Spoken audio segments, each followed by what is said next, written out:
Hello everyone, welcome to सीखने का सफ़र। और आज हम करने वाले लीड कोड का 389 क्वेश्चन, जो कि है फाइंड द डिफरेंस। तो इस क्वेश्चन में देखो हमें क्या दे रखा है। हमें दो स्ट्रिंग दे रखी होंगी, एक एस और एक टी। तो हमें वो कैरेक्टर बताना है जो टी स्ट्रिंग में तो है बट एस में नहीं है। ठीक है, वो हमें आउटपुट में देना है। अगर ऐसा है तो, नहीं है तो फिर ब्लैंक। ओके, मतलब हमें कैरेक्टर आउटपुट में देना है। तो सबसे पहले हम एक कैर लेट कर लेंगे, कोई भी कैर आंसर ले लेंगे। ठीक है, उसको ज़ीरो मान लेंगे। ओके, फिर अब मैं क्या करने वाली हूँ, मैं फोर लूप लगाऊंगी किसके ऊपर, एस के ऊपर। Four character C S dot char array to char array. ठीक है, इस और फिर मैं आंसर के साथ इसका और कर दूंगी जो भी मेरा सी होगा। ठीक है, फिर मैं फोर लूप लगाऊंगी कैर टी के ऊपर, मतलब सी एच ले लेते हैं इसके अंदर। ठीक है, और इसमें क्या आ गया, T dot to char array. अब मैं इसको एक्सप्लेन करने वाली हूँ कि इसमें हो क्या रहा है। ठीक है, और फिर मैं रिटर्न कर दूँगी आंसर। ओके, तो देखो सबसे पहले मैंने क्या करा।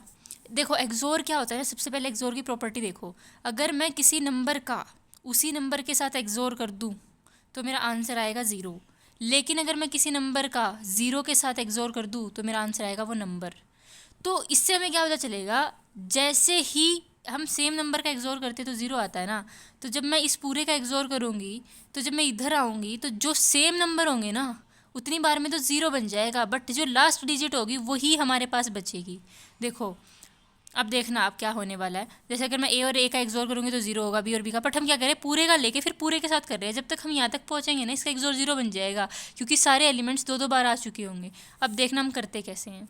सबसे पहले तो हमें पता होना चाहिए कि ए टू जेड जो काउंटिंग होती है उसका जो एस का ही नंबर होता है वो होता है 97 से आगे। ठीक है, जैसे ए के लिए 97, बी के लिए 98, सी के लिए 99। ठीक है, एंड सो ऑन, डी के लिए 100 आगे आगे, और ई के लिए क्या होता है 101। ठीक है, तो अभी हमारे पास आंसर में क्या स्टोर है, ज़ीरो है।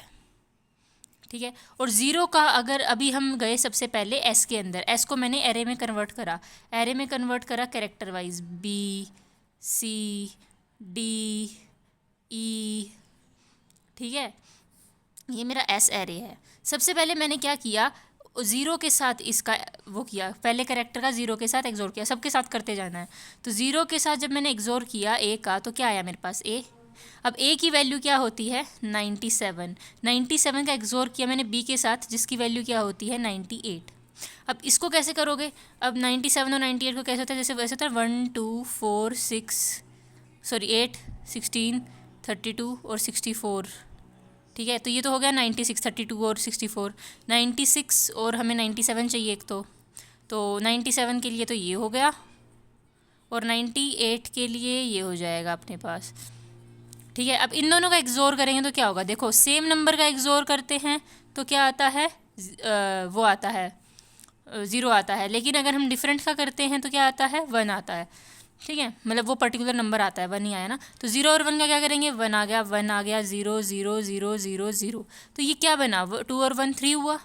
तो ये क्या आ गया हमारे पास, थ्री आ गया। अब हम इस थ्री का एक्सोर करेंगे सी के साथ, क्योंकि तो ए और बी का एक्सोर था। ऐसे आगे क्या करते जा रहा है। अब सी को क्या बोलेंगे हम, सी 99 है हमारा। अब 99 को मैं बाइनरी में कन्वर्ट करूँगी तो क्या बनेगा, यहाँ पे तो हमारा 96 बन रहा था, फिर यहाँ बन गया हमारा +3, तो ये बन गया हमारा 99। बीच में थी हमारे पास यहाँ 4 ज़ीरो। ठीक है, और फिर 3 के साथ अगर मैं इसका एक्सोर करूँगी, यहाँ बाकी सब ज़ीरो ज़ीरो ज़ीरो ज़ीरो हो जाएंगे। सेम है ज़ीरो, सेम है ज़ीरो, बाकी सब सेम है, तो ज़ीरो डिफरेंट आते ही 1 1। तो ये क्या आ गया हमारा 96। अब 96 आने के बाद मैं डी के साथ इसको एक्सोर करूँगी। डी कितना है मेरा 100। अब 100 कितना हो जाएगा, ये 96 है, 100 कितना हो जाएगा 96 + 4 हो जाएगा। तो 4 यहाँ पे होता है 1 2 4, तो 0 0 0 0 0। इसके साथ मैंने एक्सोर किया तो सेम, तो ज़ीरो आ गया, डिफरेंट है यहाँ पे तो 1 आएगा, सेम सेम पे 0 0 ही रहेगा। ठीक है, तो ये हमारे पास क्या आया 1 2 4, यानी कि 4 आया। अब ये 4 आया, 4 का एक्सोर करूँगी मैं ई के साथ। ई मेरे पास कितना है 101। अब 101 कैसे बनाऊँगी मैं, अब ये देखो हमारे पास ये 100 था, 1 1 0 0 0 1 0 और इसके आगे एक और लगा दो, 101 हो गया। 4 ये था, इसके साथ अगर मैं इसका एक्सोर करने वाली हूँ 0 0 0 0 0, तो फिर मेरे पास क्या आएगा? यहाँ पे डिफरेंट है तो 1, सेम है तो 0, डिफरेंट है तो 0, सॉरी सेम है तो 0 0 0 0, फिर यहाँ 1 1 क्योंकि डिफरेंट है। तो ये क्या बना हमारा 96, तो ये हो गया +1 97 बन गया। ठीक है, तो ये हमने पूरा एरे ट्रेवर्स कर लिया। पूरे के साथ हमने आंसर यानी कि 0 को एक्सोर कराया, फिर आगे जो भी आंसर अपडेट होता गया, क्योंकि answer is equal to answer XOR C था, फिर आंसर नया अपडेट हुआ तो ऐसे हुआ। इतना सब आपको करने की जरूरत नहीं है, जस्ट अंडरस्टैंड करने के लिए मैं कर रही हूँ। तो हमारा एस वाला पूरा एक्सोर कि ये काम कैसे कर रहा है, इस पूरे का हमारे आंसर का रिजल्ट निकला 97। अब आंसर दोबारा अपडेट तो हो नहीं रहा है, 97 का ही एक्सोर होगा आगे टी में। अब टी को मैंने कैरेक्टर एरे में कन्वर्ट किया और उसके अंदर मैं सबके साथ एक्सोर निकालने वाली हूँ। टी को कैरेक्टर एरे में कैसे कन्वर्ट किया मैंने? A B C D and E। ठीक है, एक्चुअली मैंने गलती कर दी, यहाँ पे E तो था ही नहीं, है ना, E तो था ही नहीं है, मैंने कैसे निकाल दिया E? लेकिन चलो मान लो कि हमने टी को पहले एक्सोर कर लिया है, ये मान के चलो। अब हम एस को कर लेते हैं जिसमें हम ई को नहीं लेंगे। ठीक है, डन। वैसे करना तो वैसे ही होता है, बट अब कर दिया तो अब ऐसे कर लेते हैं। पहले इसको यहाँ पे हमारा यहाँ तक आंसर क्या आया था, इसको ई को छोड़ देते ना। हमारा यहाँ तक आंसर आया था, जब तक 4 को हमने 4 आया था, देखो यहाँ तक आंसर आया था। ई 101 को एक्सोर किया था हमने, तो आंसर हमारा 4 आया था। इसको हम छोड़ दो, यहाँ से भूल जाओ इसको किया। अब हम करेंगे इसके लिए। ठीक है, अब मैं 4 का एक्सोर करने वाली हूँ ए के लिए। ए की वैल्यू मेरे पास क्या है 97, और 97 देखना भी क्या होने वाला है 1 1 0 0 0, और वो 6 था ना, तो ये 7 हो गया।